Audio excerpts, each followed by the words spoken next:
Hi, I'm Mike Barletrop from whatbinder.com. Happy Sunday to you all. We're here for another of our weekly book talks. Today's book talk is a little bit different than what we've been looking at this far.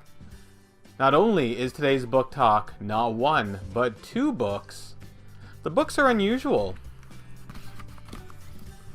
Robert's Rules of Order, 11th edition. Yes, there are 11 wonderful editions of this book. This is not a short book. This is not a book that many people who own would have without all of these notes in it. But what is Robert's Rules of Order? Robert's Rules of Order is a book that essentially lays out parliamentary procedures. If you've ever watched Star Wars Episode 1 and you're wondering what's going on in the council chambers and you think this is boring, it becomes a whole lot more exciting once you've read this book. So to enjoy Star Wars Episode 1, all you need to do is read an 800-page book written in legalese. Nothing to it, right? I'm going to start off by reading you a passage from this. Tuck in, because we're going for a ride. This is on page 2. Persons having the right to participate, that is, the members, are ordinarily free to act within the assembly, according to their own judgment. In any decision made, the opinion of each member present has equal weight as expressed by vote, through which the voting member joins in assuming direct, personal responsibility for the decision, should his or her vote be on the prevailing side. Failure to concur with the decision of the body does not constitute withdrawal from the body. So immediately we can see that Robert's Rule sets up a system where people are equal, one person, one vote. And we can see that this sets up a system where you have to take responsibility for what you vote on. You can't just say, I was following along. You can't just say, it wasn't really me. If you vote on something, you are saying that you are personally responsible for the outcome of that decision. And that's really important because when we make decisions in life, we need to bear the responsibilities of them. And if those repercussions turn out to be extremely negative, we can't just say, oh, I didn't know. We have to know that what we said and what we did had a direct impact on those around us. I'm going to come on down in the middle of it just to give you another exciting taste of what you can expect when you are reading Robert's Rules. This is on the absence of quorum.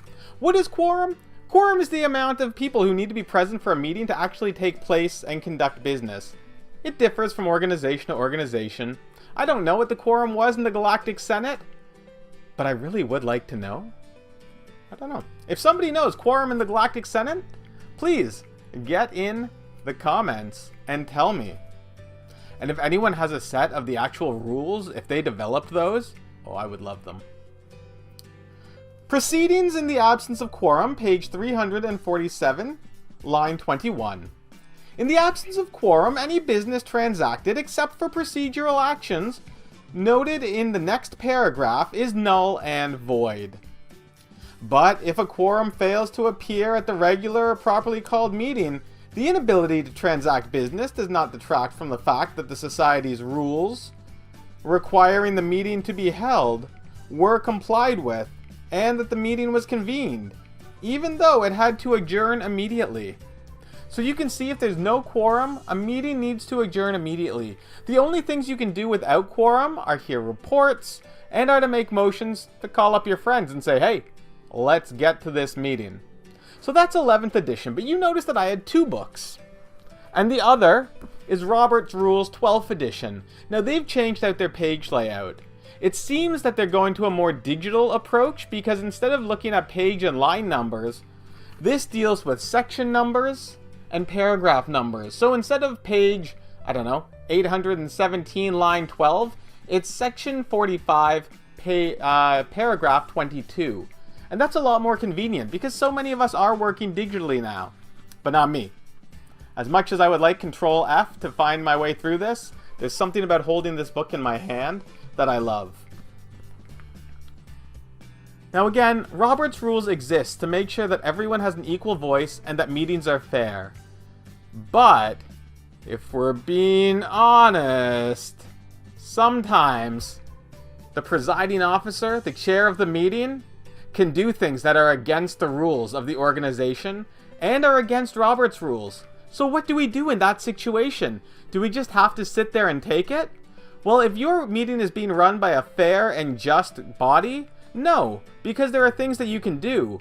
If your meeting is being run by a tyrannical body that doesn't care to listen to the rules and would instead rather just press on through, even though it's against their constitution and bylaws, I'm not sure what options you have at that point. That's about what happens when the Galactic Senate becomes the First Galactic Empire. Once the Emperor was in charge, what could the people do? The rules they had before didn't matter. And under that evil tyranny, people suffered. But that's what Robert's Rules is here to protect. It's to protect the members. You can raise a point of order and let the chair know that they're doing something wrong. This is Section 62, Paragraph 8.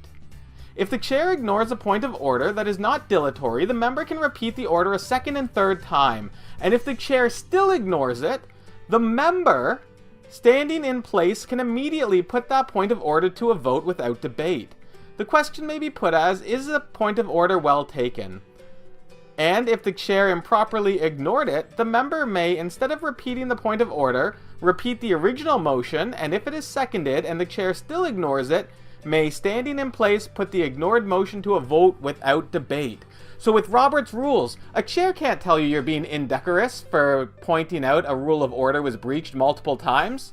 No matter how many times, once, twice, 3 times, there's no strikes in Robert's Rules. In Robert's Rules, you see that you actually have to bring it up 3 times for it to be taken seriously by the organization and by the chair. But what happens if the chair still refuses to listen because they're being controlled by the puppet king, Emperor Palpatine?